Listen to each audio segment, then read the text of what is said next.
Well, today is January 30th, 2014, and it's really weird. I had a really good day today. And then as I came home and I came through the door, my keys clinked, I guess, in just the right note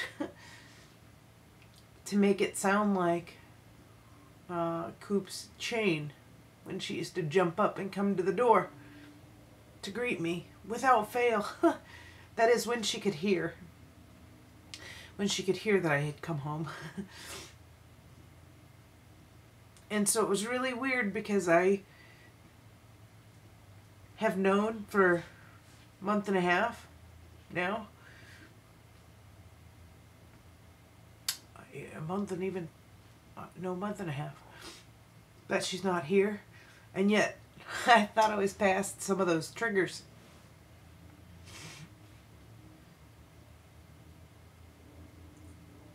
But when I came through the door, my keys clinked in just the right way to make it sound like her chain that used to be around her neck. And then it was funny because I immediately broke down. And I have been sobbing like a baby. I mean, like uncontrollable. Believe me, this has taken me by surprise. You know, and I can remember how I used to come home and when she could hear me, she used to come to the door, but then towards the end there, she wasn't coming so much. She couldn't hear, and I'd be on top of her, shaking her before she'd even know I was home.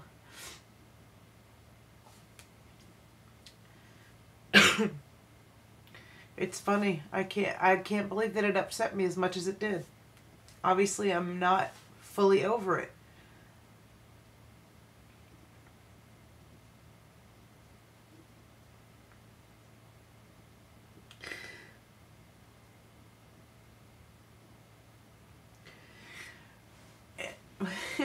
And I don't know when I will be, because I really thought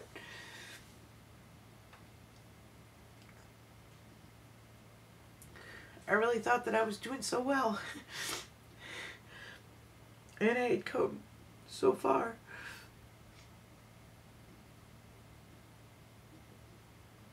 I don't know that I'll ever be able to explain our relationship. She was just the best dog ever. I mean, she was so freaking smart. All of the training that she had. God, she was so smart. And she was so sweet. I know that her world revolved around me. I can envision her trying to stand up. Those times when she happened to be laying in the hall, and I'd come home and I'd see her laying in the hall, and she'd just, you know, just try to get up, using all of her might because she wanted to come say hey to me. When I came home from work,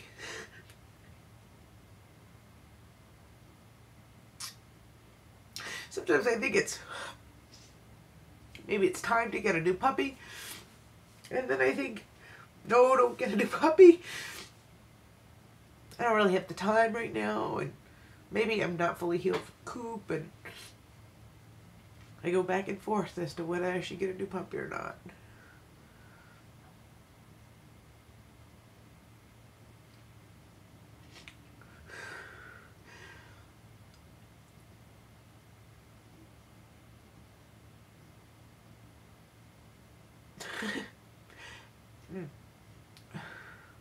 I don't know that I have anything else to say. I'm okay with the crying and the being upset. I really am. Obviously, I mean, it tells me that I'm not over it yet and that it still hurts.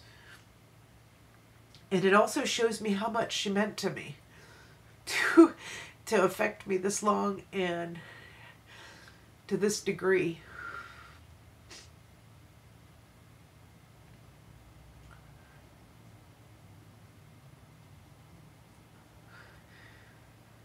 I went to a pet store tonight.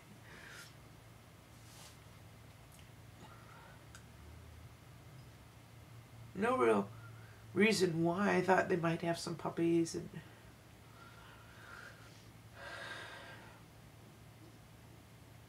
I don't know. Last few days though, I have been thinking that I've kind of felt her around here, you know, felt her around the house. And sometimes I'll say hey to her and I'll talk to her just to kind of fill the air because it's so quiet.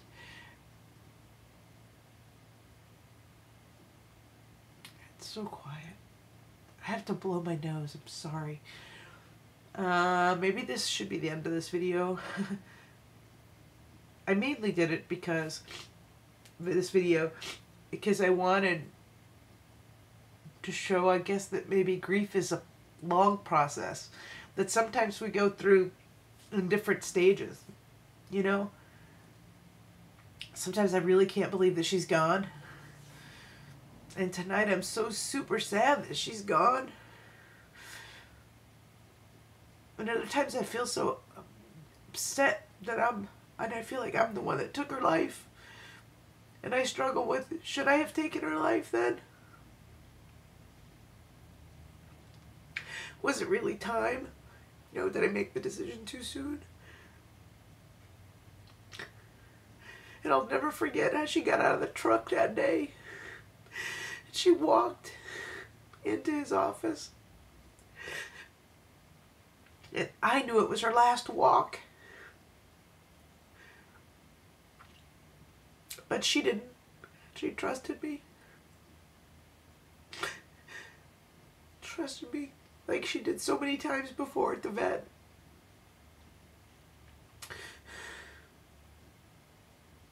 I struggle with that a lot. My mind knows that that was the end, that she was done. She just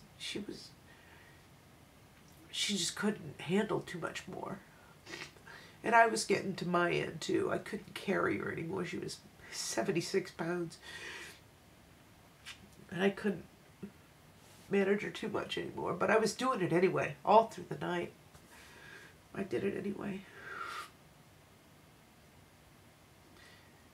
She was tired. She was ready. She just laid there that day on the table, just waiting for whatever was going to come. And the vet had told me that they'd give him two shots. One, I gotta put the garbage out. One to calm him down, and one to stop the heart. And he said that she was already so calm that he didn't need to give her the first shot. And she was so calm because she was there with me and she trusted me completely.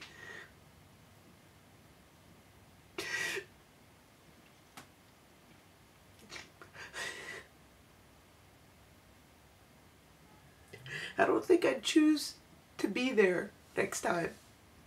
I think I don't want to be there next time. I want someone else to take her. Or him.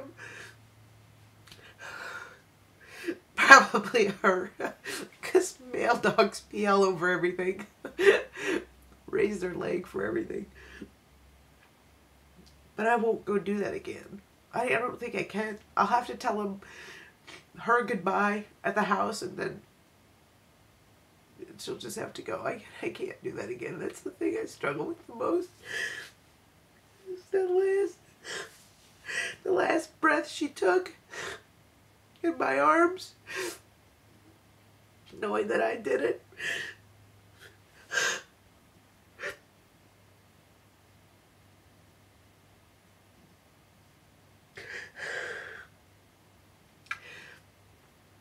I'm sorry. I know it was the right thing to do. It had to have been the right thing to do.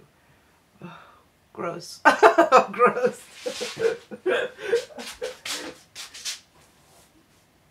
I'm I'm sorry. Oh, Lord.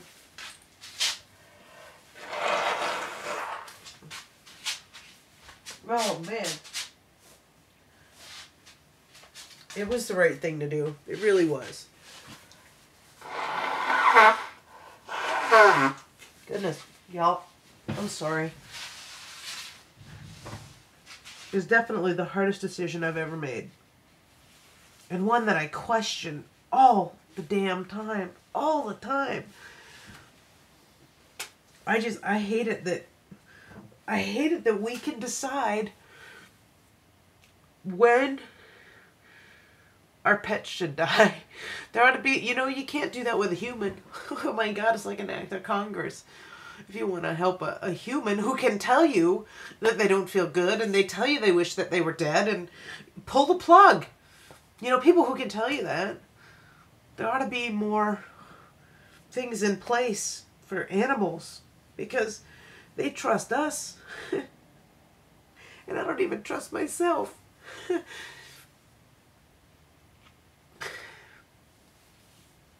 Oh, man. Well, this certainly took a turn